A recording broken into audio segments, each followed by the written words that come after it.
Unspoiled Network podcast. This is Spoil Me, covering Dandelion Dynasty Book 4, Speaking Bones, Chapters 22 and 23, The Battle of Crescent Island, Part 1, and Ornithopters. In these chapters, we have a lot of detailed descriptions of how a new weapon was born. And as much as I don't want the Liuku to win this battle, I feel a little bit for Ghoston because she's about to be on the receiving end of something ugly. Welcome to Spoil Me.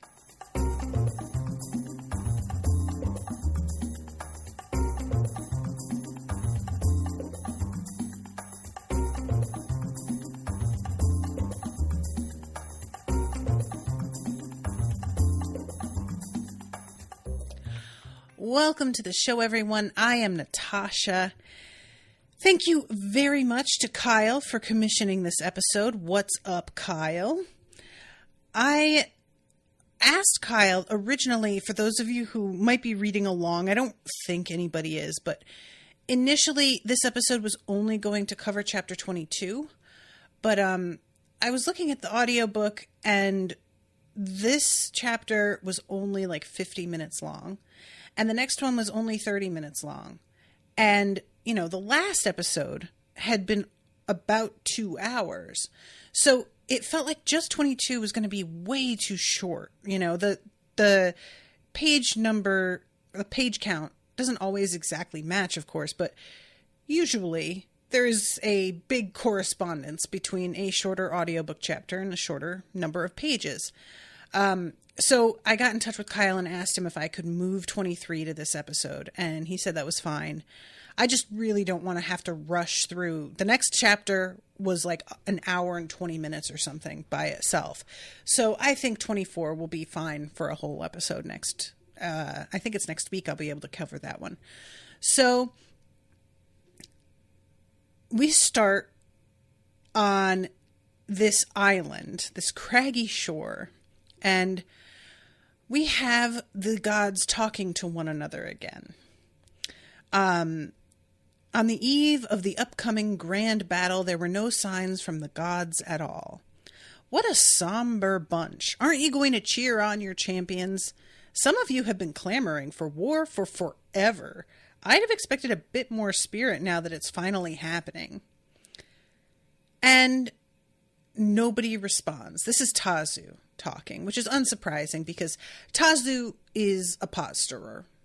He just is. But yeah, it says the gods of Dara, confounded by the plots and counterplots of mortals, were assembled not in council, but to bear silent witness. And I love this. The gods had been trying to get involved, trying to debate the side they should be on and morally why that was a thing. And they have just gotten so mired in everything that's happening. And people are proving to be more unpredictable than they were prepared for. And now they're just like, I don't know, man. I guess just let them work it out, I guess. And there is something delightful about that. So we get a little bit of a description here about Crescent Island. It was never occupied by the original inhabitants of the island. It was not settled by the Anno and then later abandoned. It did not sprout great cities. Instead, it remained a wilderness where the veil of nature was peeled back only in the environs of a few scattered settlements in the misty mountains. Poets imagined it to be the retreat of the gods of Dara when they were tired of the squabbling humans. And we get a description of like the layout and there is jungle mostly to the shore. There are a couple of beaches and stuff, but mostly the water is overhung by trees and growth. However, there are caves. That's definitely a thing. In years past, these isolated inlets had offered shelter for refugees, both poor and wealthy, seeking to escape the ravages of war on the core islands. But the dense, inhospitable jungle had never been welcoming to large permanent settlements. One of the inlets housed a large troop of chattering monkeys. They swung from branch to branch, and from time to time climbed down the sheer cliffs to collect soft-shelled crabs. God, that's hard to say. But one day they stopped chattering and stared in amazement. Great floating islands surged into the inlet through the thick mist of dawn. The thick mist of Mon. Ah, yes. Their backs covered in iridescent scales more mesmerizing than any pirate treasure, their dome-shaped heads topped by horns more stout than any ship's mast. Booming moans reverberated through the water, and the very cliffs shuddered in the waves thrown up by their powerful flukes. Crubans, the greatest living beings in the known world, were visiting this sleepy inlet, and they weren't alone. Teams of men and women rode on the backs of the giant scaled whales. The Crubans carried far more. Winged monstrosities with serpentine necks perched atop some of the living islands, gazing about curiously like long-necked cranes, sometimes seen riding atop water buffaloes in the rice paddies of the big island.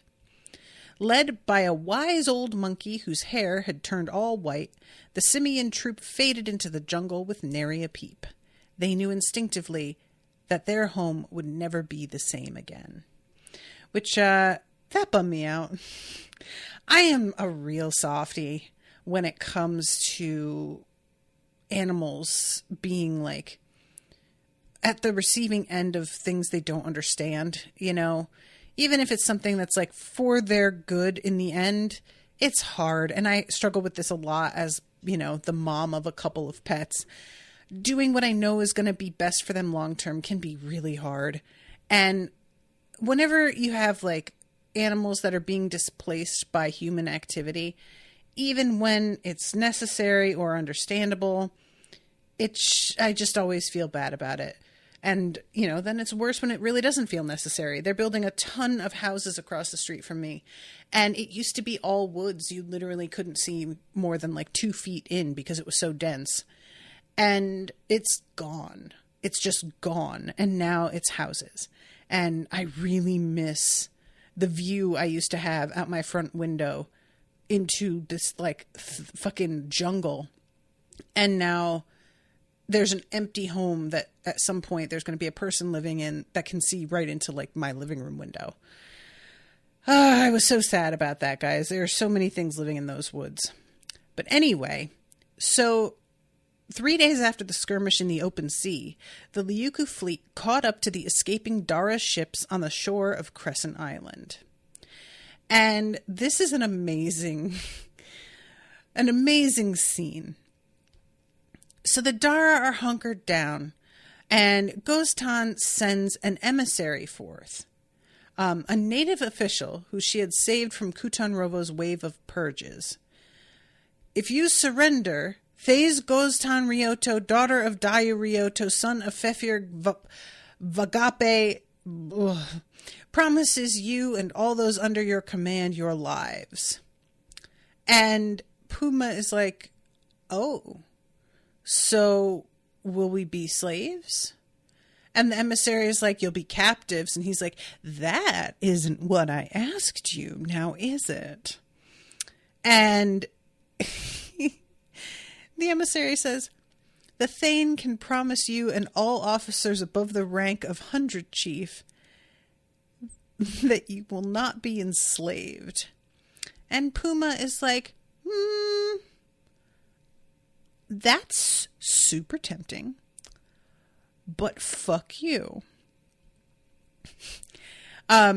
Ki Aten of Puma is trying to like yell. Let's see, where is it?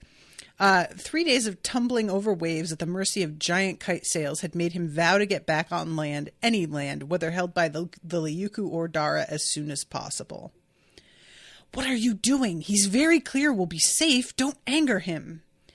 And the emissary, meanwhile, he's like, yeah, you're pushing your luck a little bit here. It's just the law of Liuku. Like, you're captives. That's how it happens. The fact that she's offering you these terms is real generous on her part. Puma whistles through his teeth and is just like, oh, wow. I didn't realize that you were Liuku. I thought you were a piece of shit Dara native like myself. And the emissary gets all flustered. Yeah, I think that since I'm such a barbarian, I'm going to not appreciate her offer. And we are not going to yield.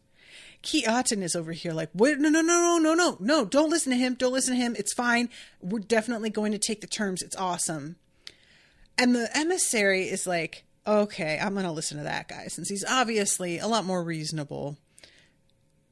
Just write a letter of surrender. Kiaten's like, yeah, I'll get right on it. And the Dara sailors and Marines on the dismasted flagship looked at him with utter contempt and silent rage, but none dared to move. And then Puma's like, oh yeah? You're going to write a letter of surrender? Under what authority? You don't get to do that.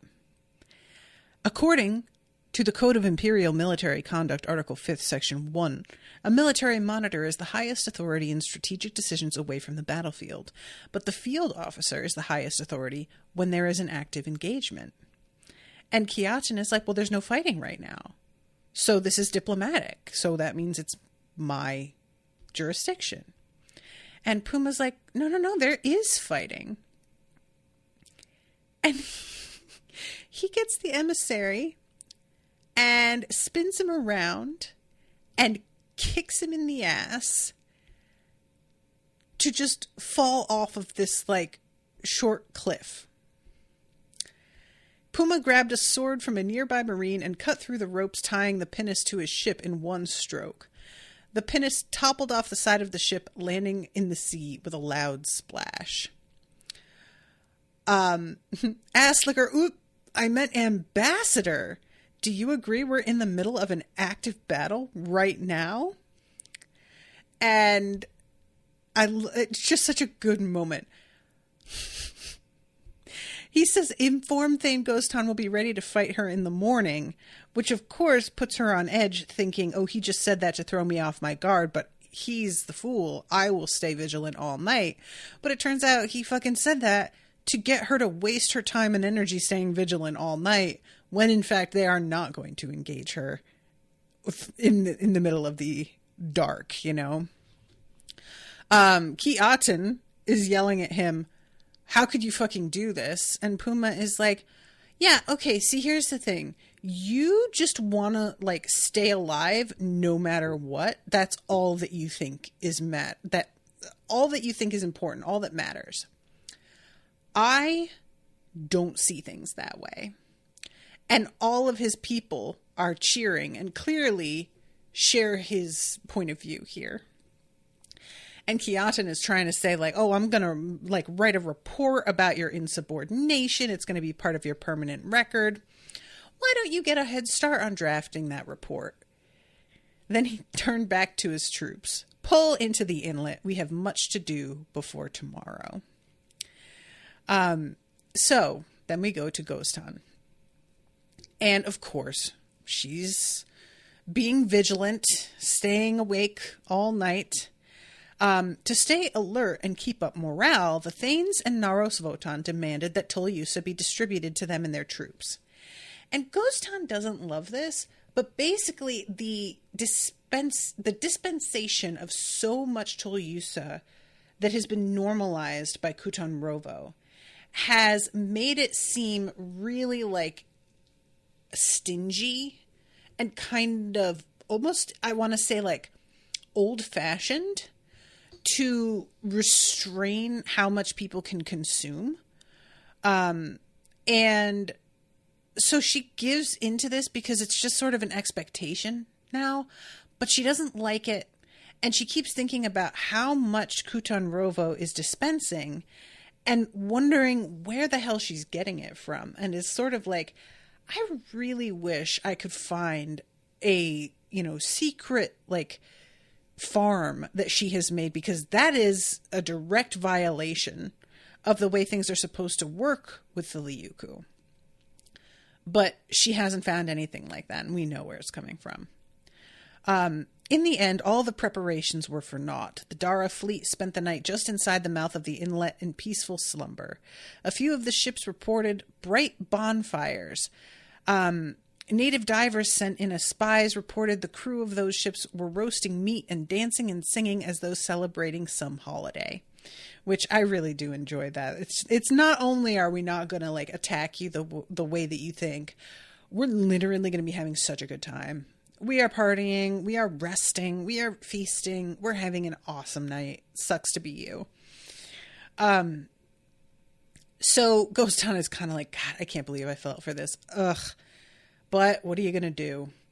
And it keeps like this, and the last section, there was a chapter, a sentence like, she was dreading the upcoming slaughter. She is really taking it for granted that they are going to absolutely crush the Dara forces. But she isn't excited about it because she doesn't feel like she's really fighting for anything that she believes in anymore. It used to be like, I fought to free my people, and now they are the oppressors. And she's just like, God, what am I doing? So this is the moment where somebody is like, wait, what's going on? The sun is rising in the west. This is weird. And she turns to see this huge glowing orb. And then another one. And then another one. And all of a sudden, the sky is like full of them. Martial drum beats originating from the jungles on shore drifted to their ears over the restless sea, punctuated by a few blaring blasts from horns. Once the shock of witnessing a scene out of some primordial creation myth had worn off, Gozten realized the rising orbs were not, in fact, duplicates of the sun. I love that moment. And I also, can you imagine the surreal feeling you would have staying awake all night, first of all, which puts you in a really punchy place to begin with. Then these things begin to appear that like make no visual sense to you initially. And then there's also like the drums accompanying it with just, that is some nice drama. That is a really nice touch. Good job, Firo. And they weren't spherical. Like they were flattened and puffy like the caps of jellyfish. And she realizes that they are airships and is like, oh shit.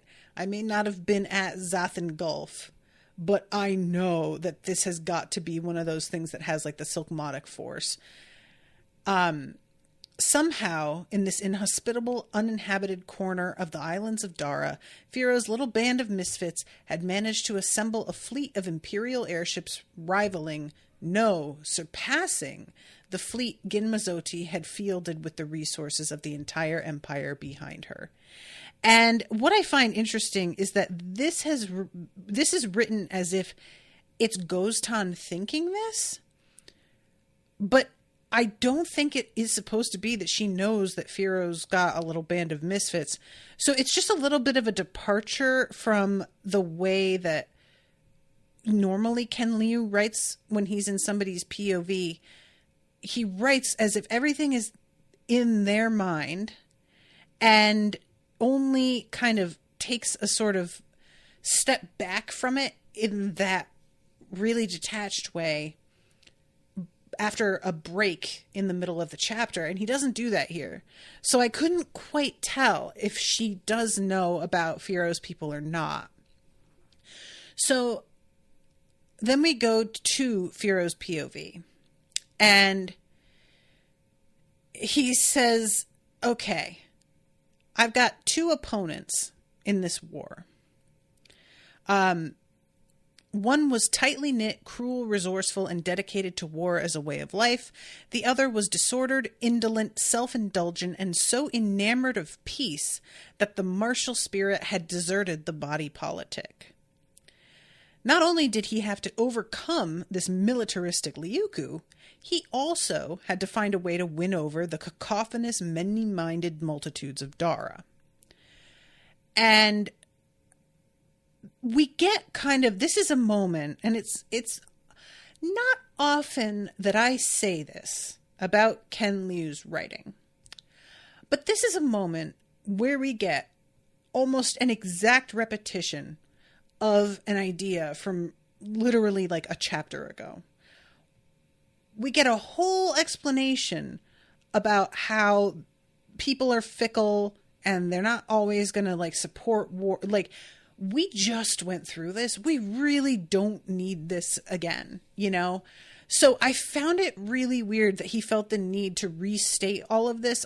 I don't know why this wasn't edited, because I was literally like listening to it and almost thought, am I re-listening to the chapter? Like, it felt so familiar that I checked the audiobook to double check that I wasn't like, you know, sometimes I'll hit a button and suddenly jump to the wrong chapter or something. So Firo knew he would have to rely for the most part on his private army and not count on more support, blah, blah, blah. Yeah, I know. And he wouldn't be constructing large-scale floating platforms from which to launch Garinnafins. He wouldn't be building a vast fleet of underwater Krubans. And all of this stuff that, yeah, I wouldn't have enough time to do it. I wouldn't get approval for the money to do it. And he had to plan for a fast and relatively cheap war. Yes, we also know this. So then we get to the actual point. Pumayemu had been instructed to give as good a fight to the Liuku as he could muster with his outmatched fleet, but his goal was always losing and drawing the enemy to the coast of Crescent Island where Firo had prepared a trap. And he's like, look, we can't win with the Garinnafins. We got to figure out something else. I do need airships, but I can't have the kind that we're used to having. I needed something that can be made and transported in such a way that people don't see what it is and deploy it quickly in a random place. And I need it to be able to fight Garinnafins for us somehow, which is quite an ask, honestly. So we get some descriptions of the creation of these ships that can be like collapsed. And instead of hulls made by wrapping long bolts of silk around the frame, strengthened with lacquer, the hulls of the new ships were made from small squares of lacquered material designed to be patched together with a series of tiny hooks and loops inspired by burrs, which sounds like, oh my God, you guys, I'm forgetting the name of it. You know, Velcro. Fuck. God. Oh, man. This is going to be rough going forward, kids. I'm 38 years old. Oh, man. Let's see. Battlefield assembly of these new airships could be accomplished in a few hours. They weren't as strong, and they weren't able to cruise for as long, but they were exactly what Firo needed for this exact mission. So they had been being shipped secretly over time, even before this, like, you know, whole battle was officially approved. And they're like, well, how are we going to get them liftoff? Because we need manure gas. But if we're on Crescent Island, I mean, we can't ship it all the way over there. And where are we going to find that there?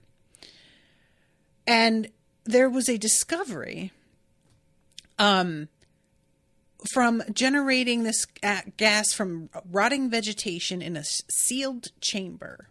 She had recreated a cow's insides.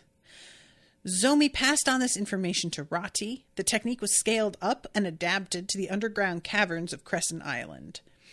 and they create these gas bags. While Puma Yemu's sailors put on a show for the benefit of the Liuku observers overnight, Firo's troops had been busy in the jungle above the inlet.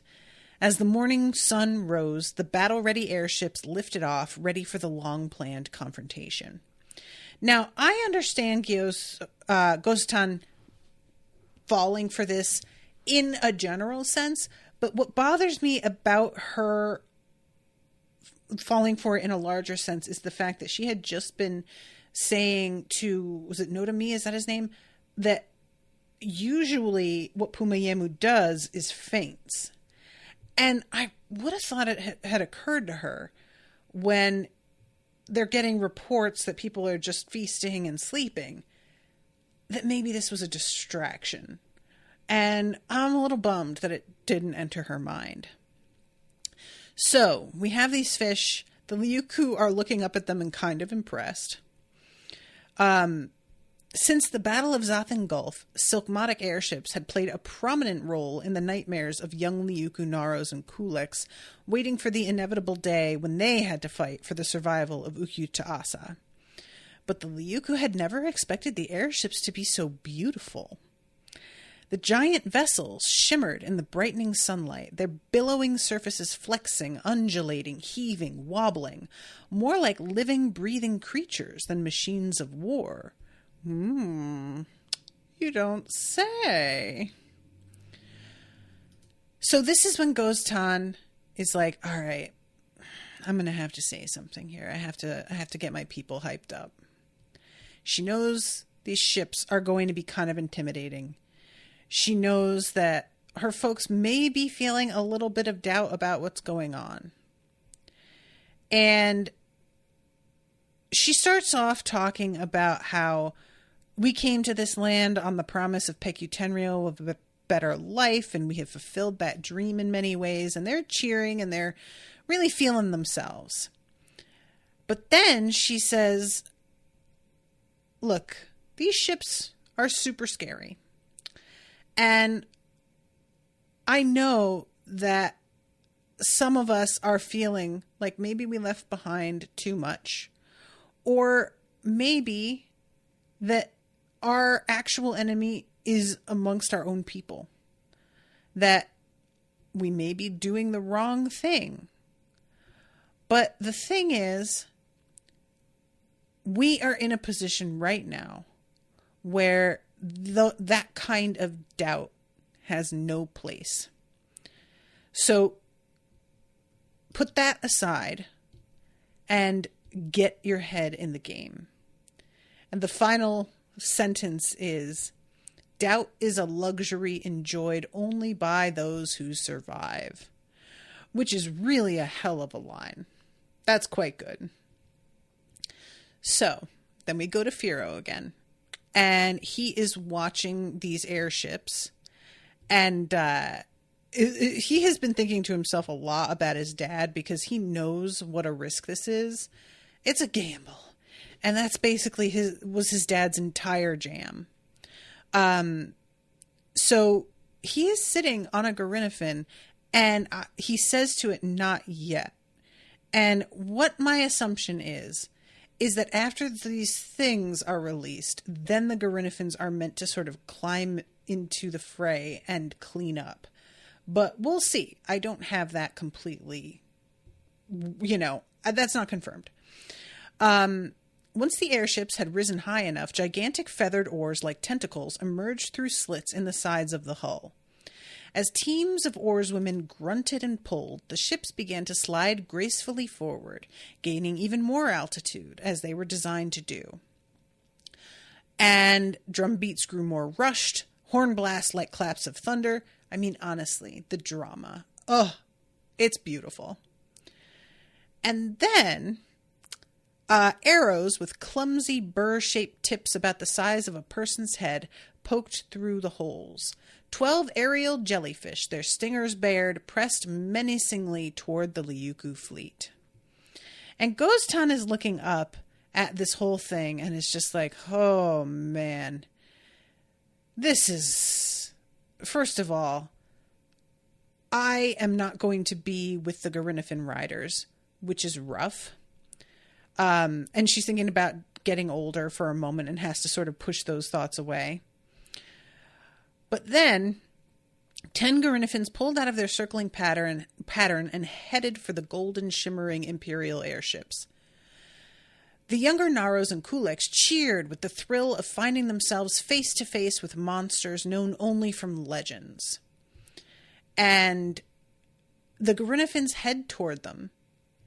And she's noticing that the way these ships are behaving isn't exactly what she expected. Like, first of all, there's also the mention that the Garinnifins are armored. And this was really interesting because, we understand the way that the Silkmotic force works. It's electricity, which is conducted by metal.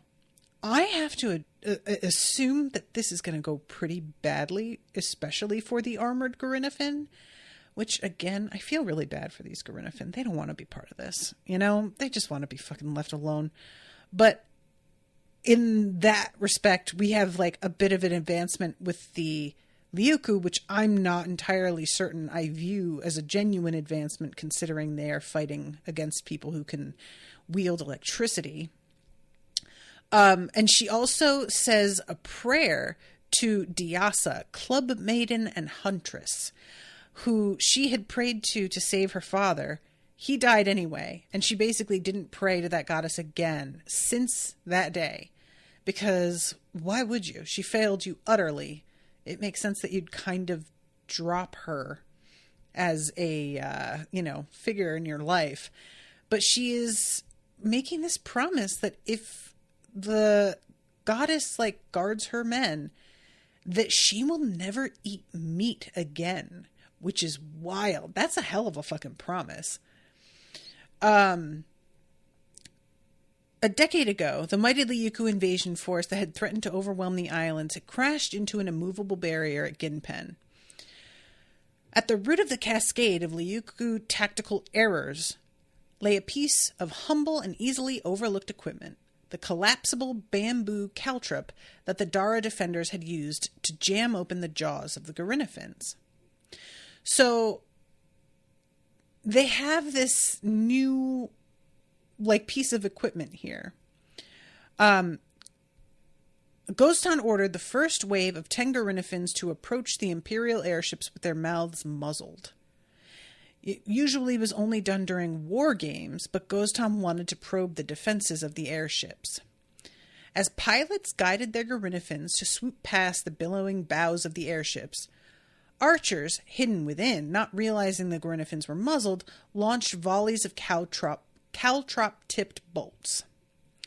And this doesn't work. They just bounce off the armor. So that they've figured that out, which honestly is, kind of basic. I'm not super impressed by that.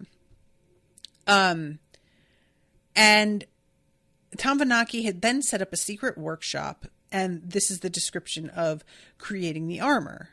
So that was what that whole thing was when we were in Tamvanaki's head and she was thinking about her secret project. It was making the armor for the Garinnifin, which it takes a little while for them to get used to wearing it and for the warriors to get used to riding on it.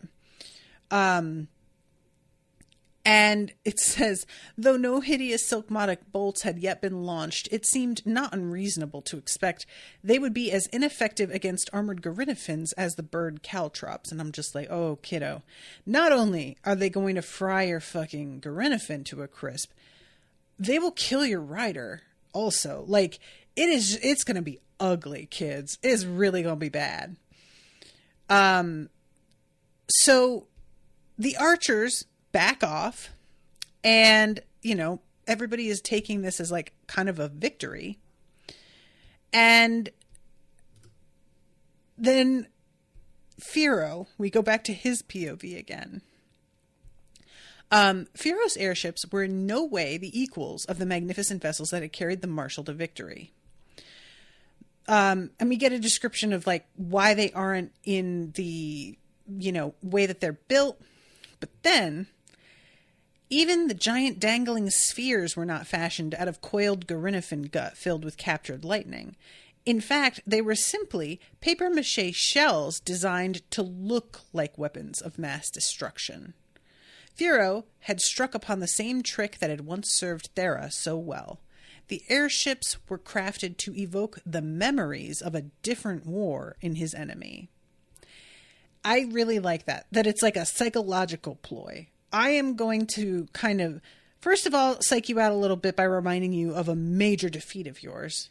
And secondly, kind of trick you into trying to fix a mistake you made once before because I'm tapping into that memory so hard. So then we have the Garinnafins approaching the airships. And they're really feeling themselves, but Ghostan is watching from below. And she's like, this isn't right. These airships are meant to, like, you know, shed their silk skins or open up on the bottom and turn into something else. And they're not doing that. What's happening? And the first Garinnafin gets close, and the unnatural pose allowed them to open their jaws away from the enemy in order to prevent a last-minute caltrop shot. They turn their heads away. Slender nozzles poked through arrow slits in the hulls of the airships. The Garinnafin pilots don't take this seriously. These, like, nozzles resemble ones that had been used to shoot fire, which does fucking nothing, and they're assuming it's the same thing. And then all of a sudden, the thing that pours out of them is water. The Garinnafins are trying to light the bitch up, and they're just literally pouring water on the fire, which causes all of this steam. And it makes visibility impossible, and also the Garinnafins are not able to fire. And I'm just like, that is so simple, and honestly, very smart. And meanwhile, Ghostan is like, I don't get this. I mean, that's smart, but water is heavy. Why would they pack that in the airships? Is like, really? The steam fog clouds around the airships didn't dissipate in the breeze, but had only grown thicker. Was there something unique about the water used to douse the flames? And then she's like, oh man, should I fucking call this off? And all of a sudden, the Garinnafins are beginning another attack, and the Dara drummers on the shoreline change the beat, and new horns begin to sound. 1,000 sheets of paper. Loud, unfamiliar noises came from the mist-hidden airships, as though 1,000 sheets of paper were being ripped, or 100 bolts of cloth were being torn, which I'm assuming is the Velcro being ripped apart. The Garinnafin riders widened their eyes, and a few muttered curses. Thousands of pairs of iridescent wings emerged from the billowing steam clouds, swarming toward them like a living nightmare. And then we go to chapter 23, which takes place over a year before this battle. So we're once again with Firo, and we're getting a little bit more of his personality. I wonder if the Firo currently, if he were in that council room with Zomi, and that elder whose name I'm forgetting were speaking on his behalf in that indirect way, if he would pick up on it now, now that he's a little bit older. And let's see. Despite Firo's deep admiration for military commanders who showed great personal courage, he was at heart a very different kind of tactician. Rather than trusting to the myth of personal invincibility, he preferred to weigh advantages and disadvantages, to analyze honestly the strengths of his enemies and the weaknesses of his own army, to draw up orders of battle based on columns and rows of numbers that slowly but inexorably shifted the contest in his favor. though he probably would have bristled at the comparison. The historical war leader closest to him in approach was none other than Kindo Marana, the one-time tax collector turned Marshal of Zana. Which, don't say that to Firo, because that dude really made some missteps. But I do like the fact that Firo is leaning in that direction, because Firo has seemed to be so aggressive in a way that felt like it was detached from reason sometimes. That, not even from reason, but it wasn't super thoughtful. That the fact that he has become someone who really uses evidence to, be the foundation of his attack methods, I feel like that's real growth. Like, that's much more than I was expecting of him, and no offense, but I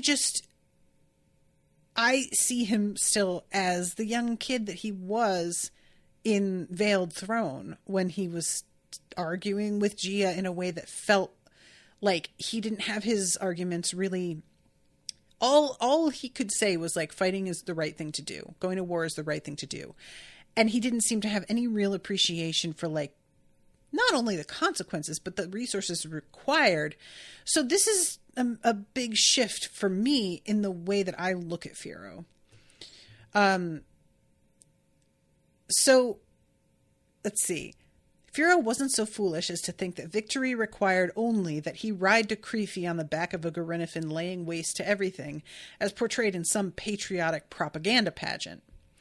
Only the most arrogant and deluded would believe that the people of Dara, merely a decade after acquiring these flying mounts, could magically out-Liuku the Liuku and win in direct Garinnefin to Garinnefin combat against an enemy who had existed in symbiosis with these creatures for countless generations.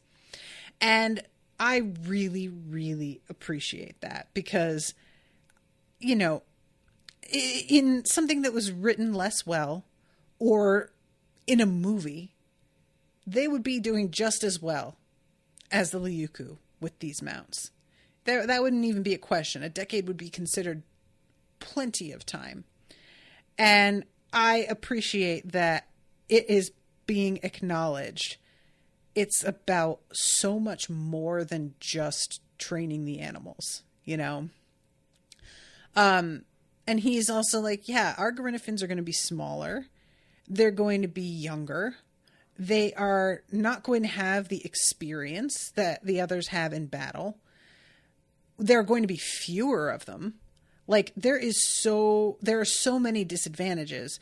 It's awesome that we have them, and I am going to make use of them. Don't worry. But I have to make sure that when we use them, we make it really fucking count. I have to figure out a way to gain the advantage such that we launch the Garinnefin into chaos enough that we mitigate all of the disadvantages that we are going to be fighting against. So we get this story about a bandit by the name of Dofino. It was said he was brought up as a girl, but preferred to go about the world as a man. I really appreciate that mention. Brought up as a girl instead of born a girl. Notice, appreciate that. Then came to challenge the king of Gon. And basically, this king is obsessed with racing, grew a stable so guaranteed to win that nobody wanted to race against him anymore. And then Dofino shows up and he's like, I'll race you. I have these bullshit horses that I bought at like a flea market, and I have this chariot I made out of a wagon. And the king is like, fine, if you want to fucking race me, you can, but if you lose, I'm going to kill you. And we don't get the solution, like the ending of that story. That's where it cuts off. So we get some reflection on flight and the way that learning how to create flying machines in Dara evolved over time. And then we go to Rati. She initially drew up plans for Garinnefin-sized stringless kites Thickly armored and mounted with powerful weapons, heavier than air mechanical Garinnifans might challenge flesh and blood, but Firo almost immediately scrapped the idea as impractical. To engineer such a mechanical wonder would require years of experiments and research, and even if they somehow managed to arrive at a workable design in time, Firo could see no way to marshal the resources needed to build it. And Firo's like, well, what if we did something that was like smaller and something more like, Mata Zindu? And Rati's like, that wasn't really a flyer. It just kind of glided. So it's not going to stay aloft the way we need. It will be difficult to control. And he asks her to keep working at the problem. So she sees a Garinnifan that's like, young and investigating this group of trees that has all of these little starlings. And the starlings, which do not appreciate this Garinnifan poking around, as a group, attack it and get it to back off. They are tiny, but there are a lot of them. And that is enough to overwhelm it and make it go, never mind, fine, God. So she decides that she's going to mimic this and create these little tiny things called ornithopters that are small and like bird-sized. And they can stay in the air for like half an hour, which is really impressive. Rati planned for each to be endowed with a sharp bite, a spring-driven steel beak, a tiny silkmotic oge jar for shocks, a slingshot or pneumatic pellet launcher, even an explosive bolt propelled by firework powder. And Firo is like, wait a minute. First of all, how do you guide them? And secondly, you're going to create an army of these? And she has really, what she has done is basically like programming. It's dots and dashes and zeros, ones and zeros. Oh my God, you guys, it's fine. You know what I'm saying. I am not a programmer. Can you tell? And she makes it so that they can like all maneuver slightly differently. I'm not going to get into this because frankly, I don't fully understand it. I believe it. You know what I mean? I believe that this works, but I don't understand it. So I'm not going to get into it. All this to say that they can be pre-programmed to fly in different directions and do different things by like etching things into this cork in the center that sort of the strings inside read from this spinning cork which way to move. And she makes 3 of them after several days of such intensive labor and working on things that are so tiny and difficult to see that she's like straining her eyes. And she's super proud of them. But Firo seems less excited and she's kind of annoyed. And finally, he's like, look, if you need a lot of these, I don't understand how I'm supposed to do this. She's like, well, you can program them.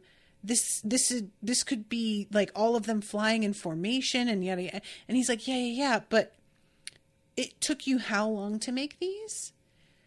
So about 3 weeks in total for the 3 of them.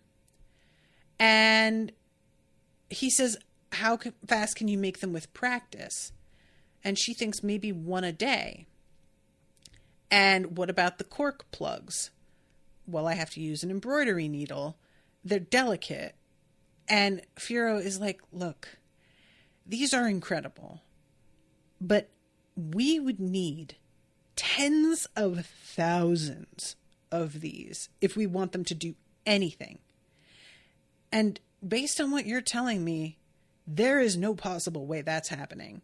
I don't know what to tell you. Like, I believe that you could solve this problem, but as it stands right now, this is not useful to me. I'm sorry. And she's bummed because she had been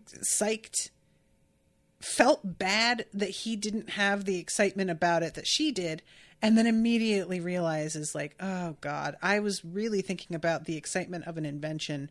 I was not thinking practically at all. So she gets really hard on herself about this. And, you know, the fact that he said that he believes in her, she's like, fucking wish I believed in me, which that's a fucking vibe.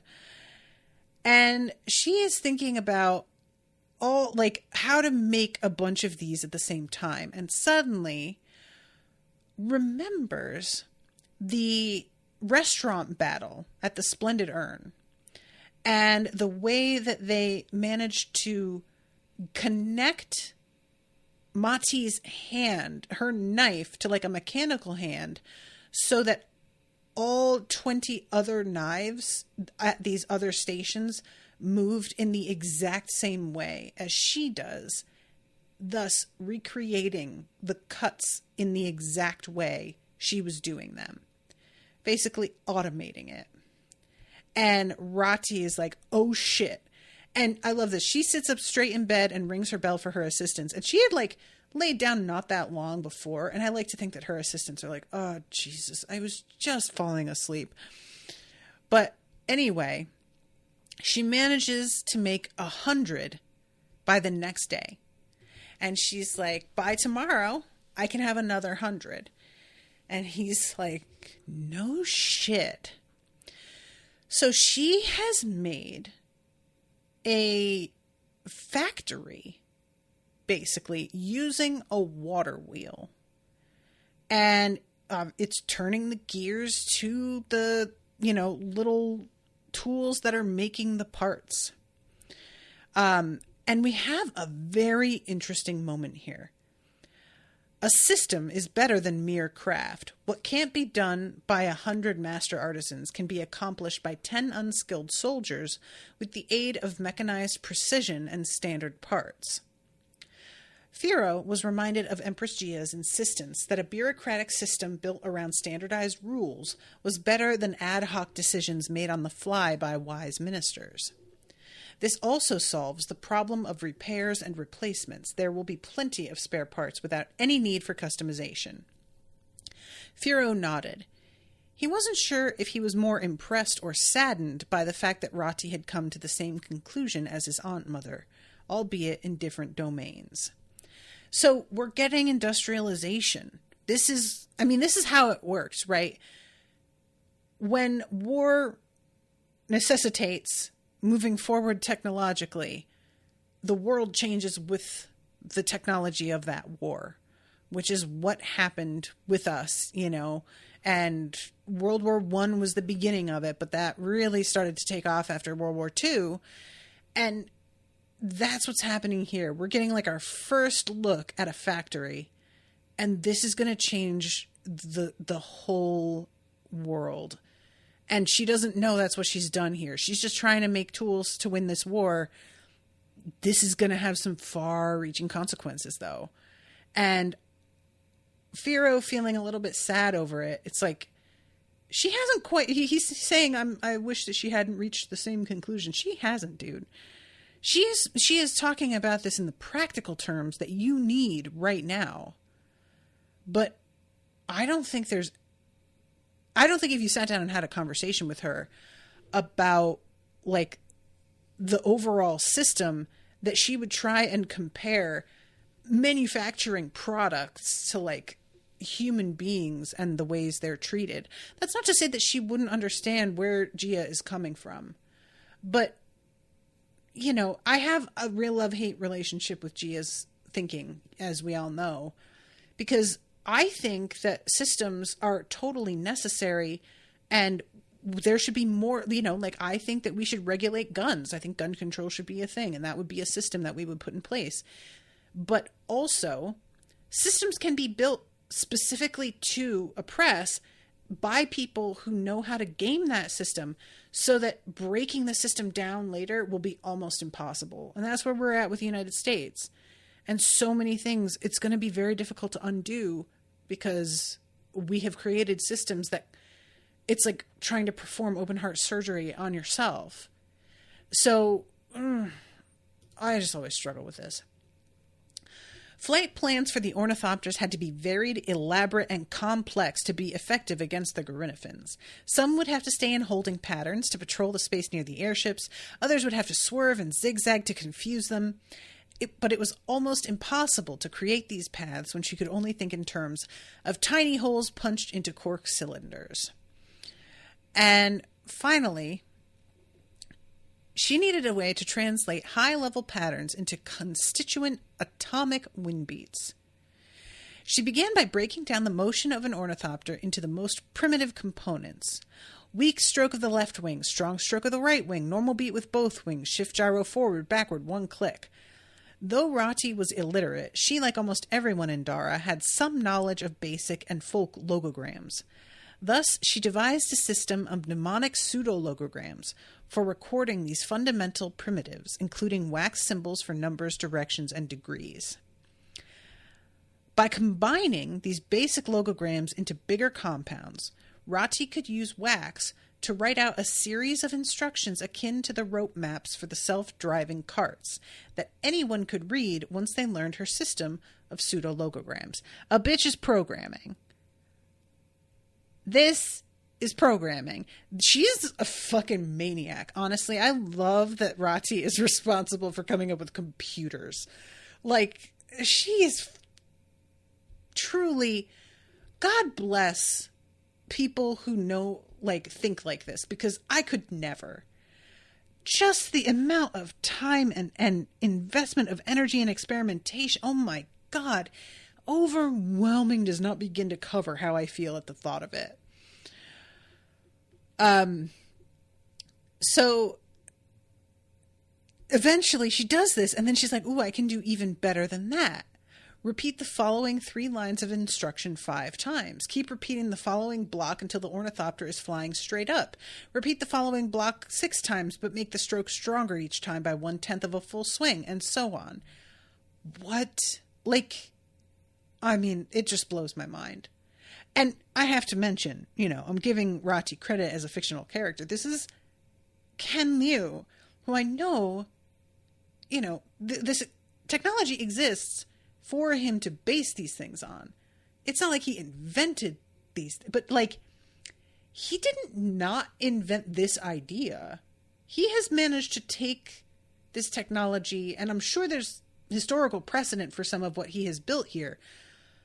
But Jesus Christ, you know what I'm saying? Like, once the master cylinder was made, Rati could set the encoder to copy it into 100 cork cylinders at a time. She added a reader to the encoder, which was basically a long probe that pressed into each successive hole in the wax cylinder as she spun it in place. They actuated the mechanism, and 100 needle drills repeated the same motion at a smaller scale. What once would have taken Rati Yera weeks of labor could now be accomplished in less time than it took to boil a pot of water for tea. What? That is truly, like, it's remarkable. Thinking back fondly of her time with Savo, Farah, Mati, Lodan, and the rest of the Blossom Gang, Rati said, I guess all my aimless wandering around Dara as a street magician has been good for something after all. I really appreciate this. So she's just like, if I hadn't spent that time with my friends just dicking around, I could never have come up with this stuff. And I think that's something really valuable, having some time to just like try things out and fuck around. It sets the foundation for things that are, I don't know, more solid later on. And Firo says, Dara's best inventions have not come from the rarefied air of imperial laboratories, but busy street corners and grease-stained workshop floors. My mother was a street magician, just like you, and I always knew you would find me real magic. And I love that so much. This is a moment where Firo really feels like his father. The understanding of seeing who can do what really well and historically what has worked. And yeah, street magicians are where they found the Silkmotic forest. You know, like, I love the fact that he is open to these things. And this is how he is so similar to the girl from, oh my God, I'm so sorry, I can't remember her name. But the two of them being like willing to accept information from sources that are different than what a lot of people would consider acceptable, and being flexible and trying to blend things together and come up with something new. I think it's really cool. And I love that Rati is doing something like truly incredible here. I mean, the creation of factories, it's a blessing and a curse, you know? We are the ones who turned something that should have meant, oh, cool, a lot more people can afford to buy furniture mass produced, that's nice, into let's make this slave labor so that a CEO can earn 90% of the profit from this chair. It didn't have to be that way. We made it that because we just have to ruin everything.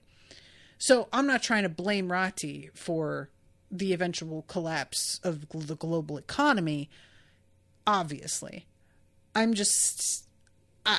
trying to just focus on the right now and what she has accomplished and how cool that must feel for her. Having been somebody who was like shunned to now fucking rubbing shoulders with royalty and helping them directly with winning a war, hopefully. That is wild. All right, I had better wrap up, but thank you, Kyle, so much for commissioning this and for letting me read another chapter. I hope that everybody listening has been enjoying it. I am really enjoying it. And next time it will be just chapter 24. So I'm going to go read that right now. Until next time, toodaloo, motherfuckers.